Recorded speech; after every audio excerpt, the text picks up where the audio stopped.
Hello and welcome back to Inquisitor Martyr. Last time we found the Savant, interrogated him, and then had to pick the Puritan route and shot him, which wasn't a good idea at all in my opinion, but whatever. And then we came back and had a cutscene that glitched, so an Inquisitor who I can't identify stared at me and I stared at them, and nothing happened. So that was weird. But we have to go find the Savant's lost expedition for information on this relic that we're looking for.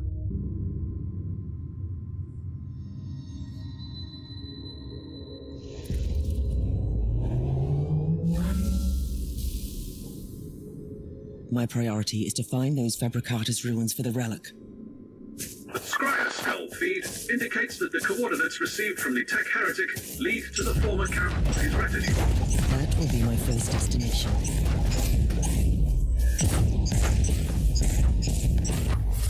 Yeah, and if you couldn't tell last episode, and the beginning of this, I was just irked by having to kill the tech priest, because I completely understand where he's coming from. The Tyranids are a major threat, and you need to find new ways to combat them. Trying to, mess with their synapse and control them that way, that's an interesting means of combating them. As opposed to the current method, which is just nuke the planet. That said, it likely would fail because they would find a way to counteract the synapse, because they overcome everything else. But it's an earnest attempt. And that's a hell of a lot more than what the Inquisition's been doing.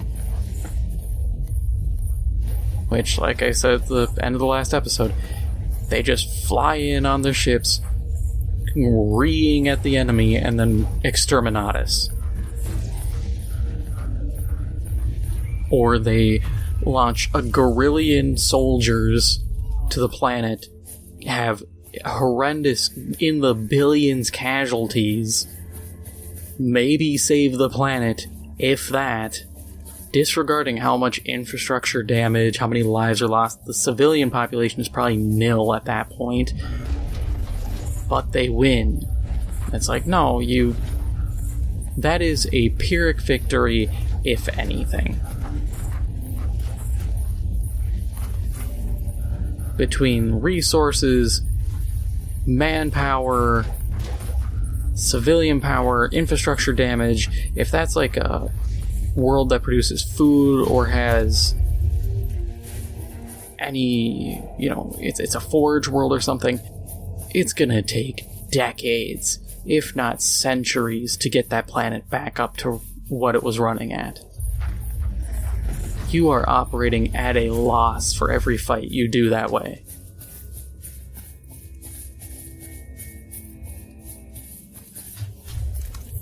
So that just leaves me a bit butt frustrated. Because it's like, come on. And like I said, it was likely a black site. For the very reason that the Inquisition, just like I said, would fudge their huggies and get butt mad because, oh man, people are messing around with Xenos stuff. Just like when some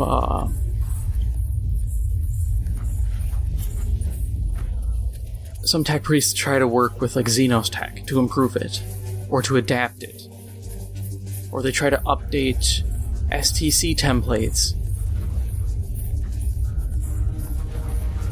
Instantly, it's just like, no, you can't do that. You can't innovate. Like, my guy, why? If you can make, Volkite pistols more accessible, or Volkite weapons, but you have to modify an STC, do it.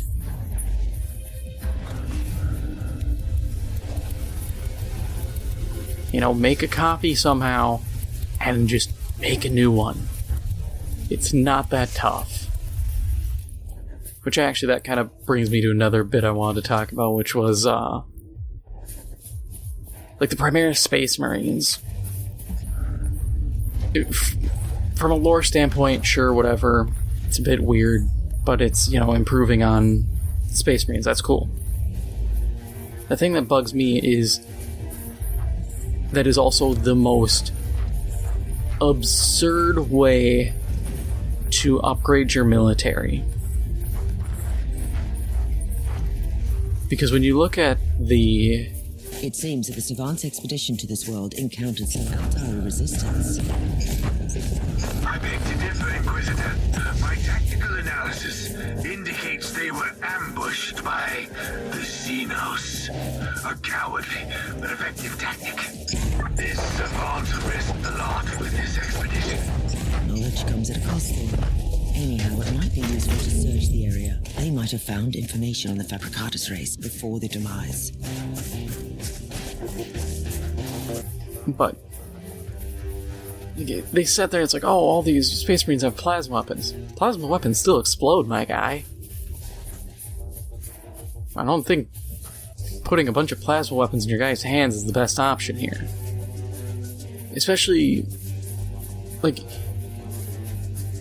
there are ways, I think, from a more interesting approach to it. For instance, look at 30K, the Horus Heresy. Every legion had their own units, like their own specialty guys. Salamanders had their own unique, like flamer units, who were deployed more commonly than, I want to say they were called like destroyers or destructors. Not devastators, but close to. And they're infantry who use radiation weapons and like phosphex weapons and stuff like that that's looked down upon as kind of cowardly because they're major area denial, very scorched earth kind of approach, inhumane effectively. And I was thinking, why wouldn't you bring those back? The Space Marine legions looked down upon it because you were fighting your own brothers. You're fighting chaos. I don't think people are gonna care if a Space Marine whips a radiation grenade at a Plague Marine or at, the Eldar or the Necrons or the Orcs. You think I'm gonna shed a tear if I use some, like, mega face-melting plasma toxin flamethrower cannon? No! It's an orc! I'll hit him with a stick if I have to.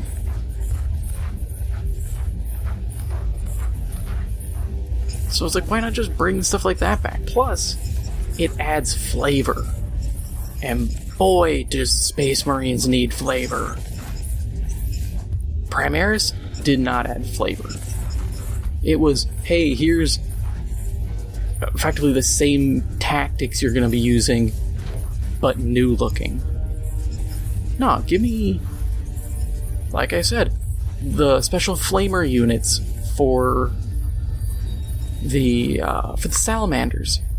It makes playing salamanders feel a lot more unique, and it gives them their own special units that, you're not gonna see these flamer units in a Space Wolves force. You're not gonna see them in a Raven Guard force. They are their own unique entity. And if you want to sell miniatures, I think that's how you do it.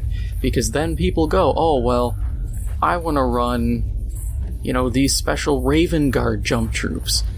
But I can't run them and my Salamander guys. Okay, I guess I'm either going to build one army, or I'm going to say screw it and just buy a couple extra, start collecting sets, and make a secondary army. And the thing is, they don't have to be, you don't have to build the army rosters around those specialty units. They can just be specialty units that are, a little extra. Oh, if you're really getting into a bunch of close quarter stuff, or, you know, you're doing Siege of Vrax or something, you might want guys with flamers. Okay, salamanders. I might pull them. Or, you know, it's not a make or break. They're not replacing your standard tactical marines with flamers. They're not replacing your devastators. They're just an extra bit. And I feel like that feels more reasonable to be like, hey, here's some extra units. You might want to consider buying some extra Space Marines, as opposed to here's Space Marines 2. Buy a full army, not because of anything special, but because we told you to. Or they could even add those to the Primaris Marines. I feel like that might actually incentivize people to buy them more. Because then you're looking at it going, okay, you know, there's actually some special stuff.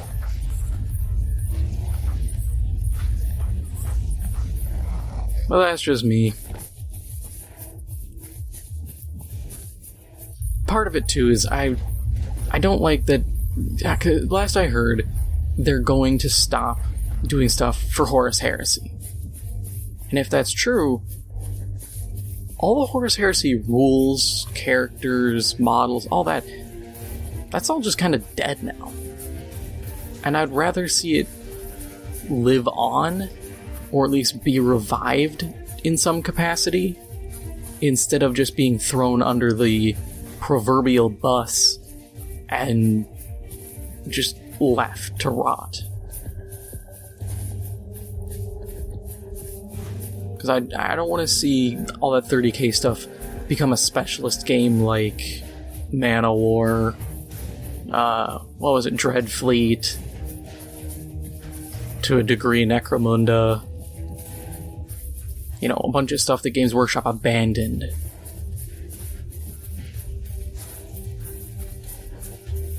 Use what you have. You know,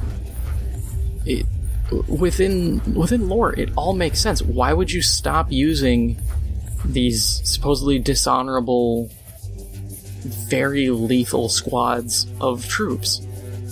You can't tell me radiation weapons are hard to make. The plasma calivers, or not plasma calivers, radium carbines. They shoot radioactive bullets. These, I'm just going to call them destructors because I can't remember the proper name. That might actually be it. But for the sake of simplicity, I'm just going to call them that. The destructors. You can go on the wiki. I go on Lexicanum because it's a lot better. And if you look up just the 30k Horus Heresy units, it's something used by pretty much every legion, so you don't have to try to hunt them down. And you know, it makes sense that they would use these guys. They can, in terms of point value, they can be a bit more expensive. And, you know, these guys are effectively devastators, but really dangerous. You know, devastators, but their grenades contain spicy air kind of stuff. It's not that difficult. It's not unreasonable. These guys would keep using them.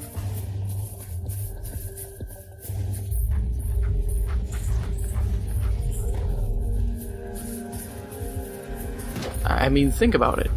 You're these raised warriors and you're told, hey, you know, you need to kill these evil non-humans. What do you do? Do you go for the most ineffective method possible? Or do you say, okay, let's do some efficiency here? You know, you don't have to go as efficient as nuke every planet. That's overkill, and, you know, within lore you gotta justify that. You can't just nuke a planet and be like, nah, I saw an orc. But, you know, you can do stuff that's a lot more reasonable. Plus, a lot more specialty units within chapters and stuff I think would be fun. I want to see... what was it? There's a weapon type that Space Wolves get, and it's... I can't remember the name, but it's effectively like a cryo beam weapon, and even their air vehicles can get them, and I think it's cool. And I'd like to see more of that. I'd like to see that same weapon, get a lot more attention and be more of a distinct thing instead of just kind of a cliff note at the bottom of a page for Space Wolves. I want it to be like, hey, this is a very unique thing they get. Yeah, you get the Rune Lords or Wolf Lords and stuff like that, but little extra bits. I don't think anybody's gonna complain. Especially when, people are complaining that Space Marines, or at least Primaris stuff, is a good 90% of what the new releases are. But I think people would be cool with some of those releases being a bit more uniquely tailored, as opposed to just, here's us replacing an army. And it's stuff, too, that you could kind of extrapolate it out.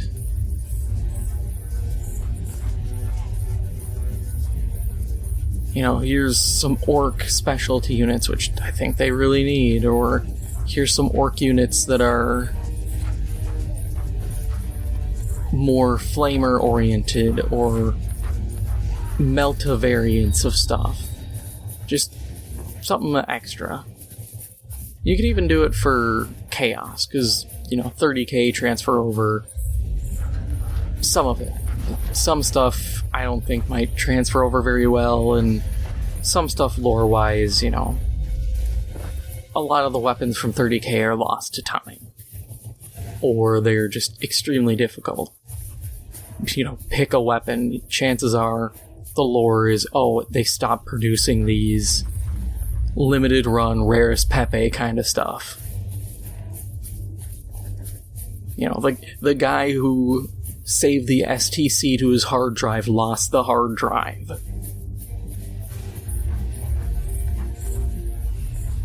Now that information is lost, stuck in someone's toaster halfway across the galaxy. That kind of deal. But some of it's reasonable, or... you could even say some of it's just absolutely rigged up. Like, oh no, these guys can't make this kind of tank anymore.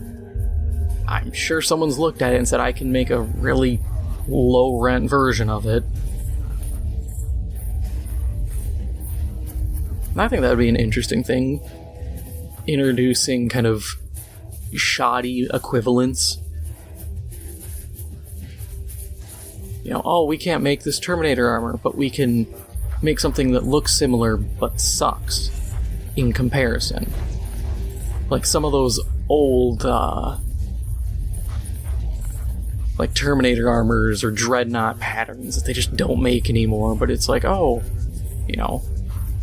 the Booty Clapper 6000 Dreadnought model that we lost 6 days after production, if you can make even a decent one, it's on par or slightly better in some way. Granted, Chaos already kind of has that by having Hellbrutes. They get Dreadnoughts and Special Dreadnoughts.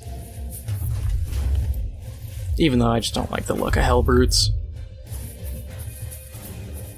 Something about it, I get it, it's the whole, it's effectively kind of the demon-infused version, but it rubs me the wrong way. I like classic Dreadnoughts.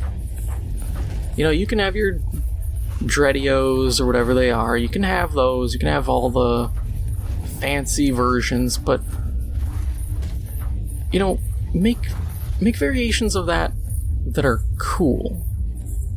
Once again, Space Wolves, get the giant cryo cannon. Thousand Suns. The Rubric Marines have those fancy, like, warp fire plasma bolter weapon things. Just slap one of those bad boys on there. Get an auto cannon that shoots magical warp fire rounds. Go nuts for donuts, my guy. It's literally sci-fi and magic. Pick something. It's as simple as slap whatever you want together. If I can cobble these ideas together as I'm speaking, you know Games Workshop can come up with something better.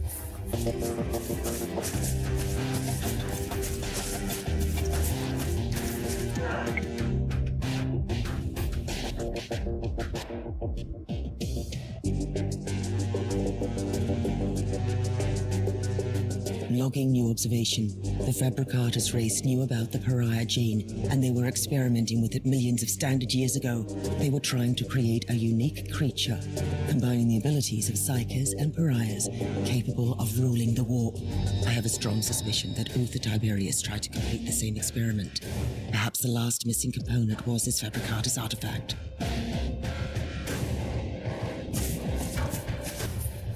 And I mean, if I can be sitting here smooth-brained while playing a game, coming up with these ideas, they're not that tough. I mean, you, the viewer, I bet you could come up with something. Indeed, shows some resemblance to known Necron ruins. Our understanding of the Necron civilization is still lacking, despite our recent unfortunate contacts with them. Apologies, Inquisitor, but this is a fairly unsubstantiated claim. But note, this is the typical short-sightedness of the biologically based Magos. Flesh is weak, but steel abides. Steel is nothing without the motive force, and motive force resides in the flesh. The existence of Necron tomb worlds disproves your hypothesis. The Fabricatus race could have reverse-engineered some exposed Necron tech. Enough! Log off my Vox channel now, you two. That's actually pretty funny having those two fight.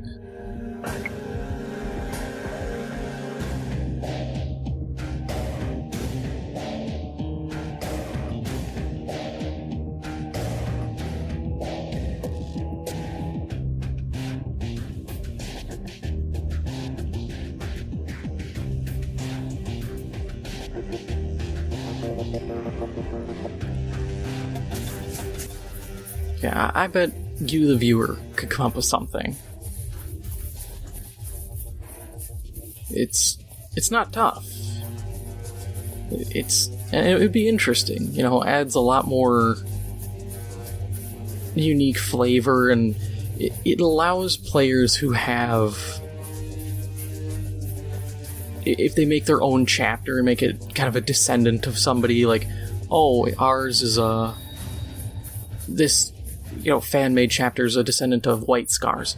Well, now they get something to make them stand out more than just, oh, they might as well just be the White Scars, or oh, they might as well just be Ultramarines, because they don't get anything fancy looking.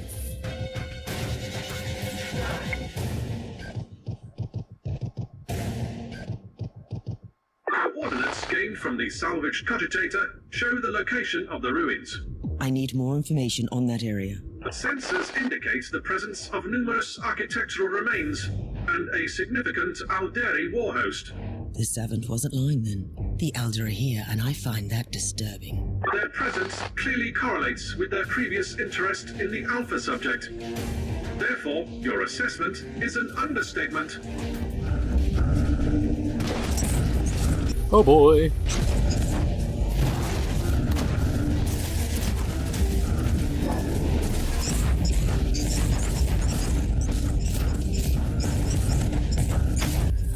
You know, I think you could even, to some degree, do that with, like, the Eldar, give them new units. Granted, my Eldar knowledge is far worse than my Space Marine and Imperium of Man knowledge.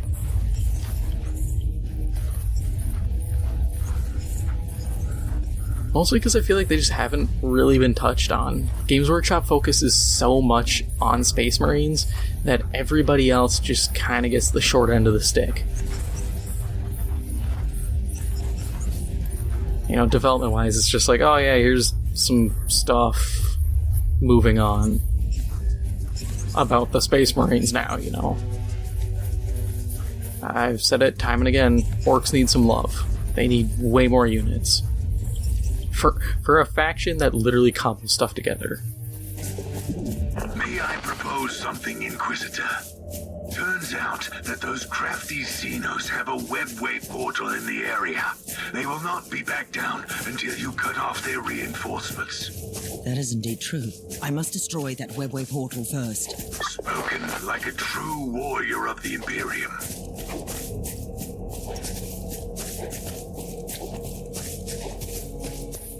Yeah, they need more. Like, it's cool I'm seeing like Necrons are getting some new stuff. I'd love to see the storyline for the Necrons progress, but no, other groups need some love. The Tau. Closer. Inquisitor, wait! Something is happening down there. By the Emperor. What are these constructs? Or are they creatures? Well, the Elder have brought in their war machines. That relic must be very important to them. You should return to the ship immediately. I have an even better idea, Captain. Alert Sir Ambrose. We need the Crimson Wanderer down here for a noble joust.